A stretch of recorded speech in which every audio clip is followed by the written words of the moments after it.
Conservatives in Missouri should embrace criminal justice reform for reasons of public safety, costs, and basic human dignity. Mandatory minimums aren't tough on crime. Mandatory minimums don't increase public safety, they don't increase our taxpayer base, and they put people behind bars for far too long that don't need to be there. And so when you don't give judges discretion to look at the individual facts of the case and to actually decide what an appropriate sentence is for the appropriate offender, you're going to have increased sentences that aren't actually going to increase public safety, and they're going to put someone behind bars at the taxpayer's expense for much longer than is intended. This is big government in the courtroom. If you want to punish someone, let the judge dole out the punishment that they see is the best.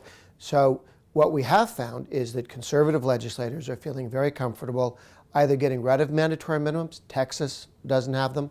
If Texas doesn't need them, you don't. Texas judges don't need mandatory minimums to tell them that they can be tough on crime. They're tough on crime as they are right now without mandatory minimums. Policymakers will actually tell you in Texas that they think a lot of the things they were able to do in 2007 and in ensuing years they were able to do because they didn't have mandatory minimums. They had policy flexibility. There were different solutions that they could experiment with. They tried those experiments, and they're not just theoretical experiments anymore. They are actual success stories. Giving the safety valve allows a judge to say, well, this guy, literally was a bit player.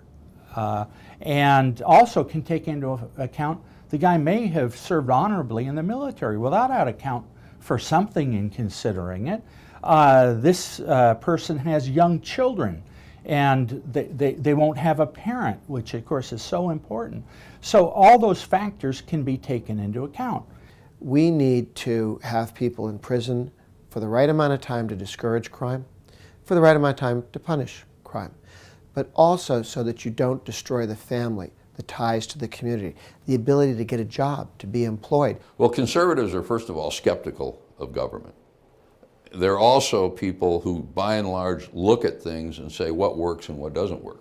And the one thing that we've learned over the years is that much of what we're doing simply doesn't work. It is true that crime has decreased over the last few decades. That's not because of mandatory minimums. There are a lot of things that went into it. If all criminal justice reform did was save money, conservatives would not be behind it. The data and evidence proves that criminal justice reform increases public safety, it empowers victims, and it preserves families.